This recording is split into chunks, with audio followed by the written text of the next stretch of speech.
پوری جو بڑی دیواریں باہر، اس کے اندر اندر جتنا ایریا ہے نبی پاک کے دور کا پورا شہر بس اتنا تھا جتنی یہ مسجد نبوی ہے. سمجھ آئی بات آپ کو؟ مطلب کہ شہر مدینہ وہاں تھا، تو وہ جب نبی پاک گئے ہیں تو شہر مدینہ میں حضرت ایوب انصاری کا گھر تھا. تو میں آپ کو ساتھ میں یہ بھی بتا رہا ہوں کہ جب نبی پاک مکہ سے ہجرت کر کے آئے ہیں تو 14 راتیں پہلے یہاں پہ گزاری مسجد قباء میں. اور اس صحابی کا نام کیا تھا؟ حضرت کلثوم بن ہدم. تو پہلے میزبان رسول کلثوم بن ہدم ہے، لیکن حضرت ایوب انصاری مشہور ہیں اس کی وجہ سے، اونٹنی والے واقعے کی وجہ سے. ان کا کم لوگوں کو پتہ ہے. حضرت ایوب انصاری، سوری، حضور صلی اللہ علیہ وسلم نے بولا تھا نا کہ اگر میری اونٹنی جس گھر کے پاس رکے گی میں وہاں پر کروں گا. جی میں عرض کرتا ہوں، وہ جو کیا تھا وہ شہر مدینہ کا کیا تھا. تو میں آپ کو کیا بتا رہا ہوں، شہر مدینہ کدھر تھا؟ جہاں مسجد نبوی ہے. صحیح ہے، ٹھیک ہے. اور اس سے پہلے مسجد نبوی جاننے سے پہلے، شہر جاننے سے پہلے، نبی پاک جب مکہ سے آئے ہیں تو قباء میں 14 راتیں گزاری. تو قباء میں جس کے گھر 14 راتیں گزاری وہ حضرت ایوب انصاری نہیں بلکہ حضرت کلثوم بن ہدم. یہ رائٹ پہ دیکھیں، یہ لکھا ہوا ہے کلثوم بن ہدم، دار الکلثوم بن ہدم، ٹھیک ہے. اور یہ آگے لکھا ہے نبی بیر عریض. بیر عریض یہ ایک کنواں ہے، وہ کنویں کی بھی میں آپ کو زیارت کراتا ہوں. اچھا، تو کلثوم بن ہدم کے گھر میں پہلے 14 راتیں گزاری ہیں، بعد میں پھر مدینہ گئے. آپ کو میری بات ابھی سمجھ آ گئی؟ جی. اچھا، جب یہاں پہ نبی پاک نے 14 راتیں گزاری ہیں تو جس صحابی کے گھر گزاری ہیں ان کا نام ہے کلثوم بن ہدم. کلثوم بن ہدم یہ پہلے میزبان رسول ہیں، اور یہ جینٹس ہیں، لیڈیز نہیں.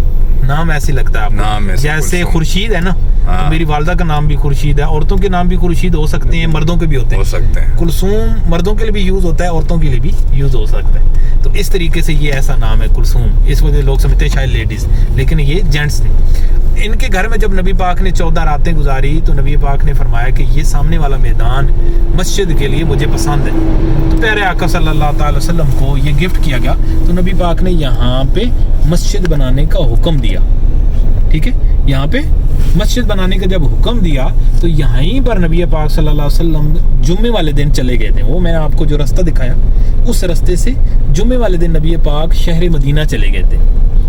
اور سب لوگوں نے کہا یا رسول ہمارے گھر آئے، ہمارے گھر آئے. تو نبی پاک نے فرمایا میری اونٹنی کی مہر اس کے اوپر پھینک دو، جہاں میری اونٹنی رکے گی نا وہی میرا گھر ہوگا. اسے اللہ کی طرف سے حکم ہو چکا ہے اور یہ حکم کی پابند ہے.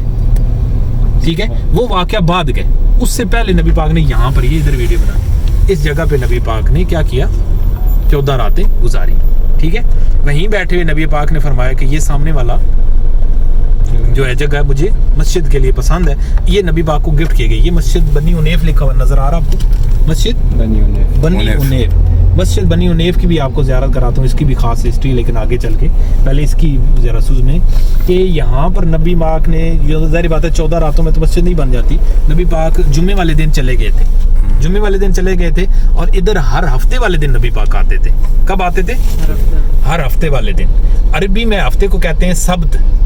یہ لکھا ہوا ہے زیارت نبی مسجد قباء ان ابی عمر قال نبی صلی اللہ علیہ وسلم یاتی مسجد قباء کل سبت.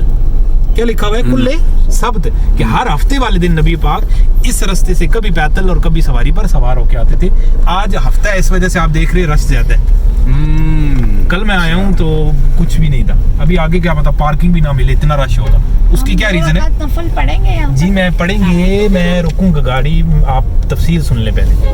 یہاں پہ نبی پاک صلی اللہ علیہ وسلم ہر ہفتے والے دن آتے تھے. خود اپنے مبارک ہاتھوں سے اٹھا کے لے کے آتے تھے، اس میں پتھر اٹھا کے لے کے آتے تھے، جس وجہ سے نبی پاک صلی اللہ علیہ وسلم کو زخم بھی تشریف لے کے آئے. پھر جس دن یہ مسجد تعمیر ہو چکی، کمپلیٹ ہو چکی، تو نبی پاک صلی اللہ علیہ وسلم کی حدیث ہے قال نبی صلی اللہ علیہ وسلم من تطہر بیتی ثم اتا مسجد قباء فصلی فیہ صلاۃ کان لہ کاجر العمرہ.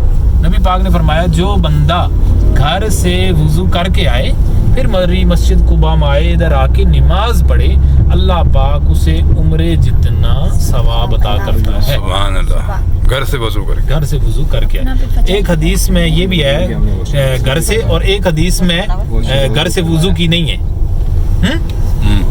ٹھیک ہے، تو یہاں پر نماز پڑھنا کیا ہے؟ عمرے جتنا ثواب ہے. آپ نے یہ حدیث پہلے بھی سنی ہوگی، اردو میں اس کا یہ ترجمہ آپ نے سنا ہوگا کہ اسے مقبول عمرے کا ثواب ملتا ہے. تو علماء کرام سے پوچھا جائے بھائی یار یہ اس میں تو کہیں نہیں لکھا مقبول عمرے کا، تو اس میں آپ کیوں کہتے ہیں مقبول عمرے کا؟ تو علماء کرام اس کی یہ وضاحت دیتے ہیں، دیکھو جو آپ نے نا کی ہے عمرہ کریں، ٹھیک ہے، جو ثواب ملتا ہے نا وہ اس چیز کا ملتا ہے جو قبول ہو جائے۔ ثواب کس چیز کا ملتا ہے؟ جو قبول ہو جائے۔ مثال کے طور پر آپ نے اللہ کی راہ میں 100 روپیہ دیے، ثواب تب ملے گا قبول ہو جائے۔ اگر آپ نے اللہ کی راستے میں 1,00,000 درہم بھی دے دیا، 1,00,000 ریال بھی دے دیا، کیا پتا وہ حرام کے پیسہ تھا یا آپ کی نیت میں گڑبڑ تھی، وہ قبول نہیں ہوا تو ثواب ایک نیکی بھی نہیں ملے گی، نہیں ملے گی نا، جب قبول نہیں ہوا تو ثواب بھی نہیں ملے گا۔ تو یہاں پہ آپ جب مکہ میں عمرہ کرنے جاتے ہیں، ٹھیک ہے، تو کوئی بندہ یہ نہیں کہہ سکتا میرا عمرہ قبول ہو گیا، صحیح نہیں کہہ سکتا نا، کیونکہ اللہ کی مرضی قبول کرے نہیں، اور ہم عالم یہ مفتی بھی نہیں ہے، پتہ نہیں کتنی غلطیاں ہم نے کی ہیں بے شک، اور کوئی عالم مفتی صحیح سب کو جاننے کے باوجود بھی کر کے وہ بھی دعویٰ نہیں کر سکتا میرا قبول ہو گیا ہے، وہ بھی یہی کہتا ہے بھائی اللہ کی مرضی قبول کر لے تو اس کی مہربانی، میں نے اپنی طرف سے جو میرا علم تھا میں نے پوری کوشش کی۔ یہاں پہ آپ کو جو عمرے کا ثواب ملتا ہے نا، نبی پاک نے فرمایا قال نبی صلی اللہ علیہ وسلم من تطہر بیتی ثم اتی مسجد قباء فصلی فیہ صلاۃ کان لہو کاجر العمرہ، اسے عمرے جتنا اجر ملتا ہے، تو علماء کرام کہتے ہیں اجر اسی کا ملتا ہے جو قبول ہوا ہو۔ یہاں پہ یوں سمجھے جو ادھر والا آپ کا عمرہ ہے نا وہ 100% قبول ہوا عمرے کا، سبحان اللہ، نبی پاک کی زبانی، سبحان اللہ۔ تو یہ پیارے آقا صلی اللہ علیہ وسلم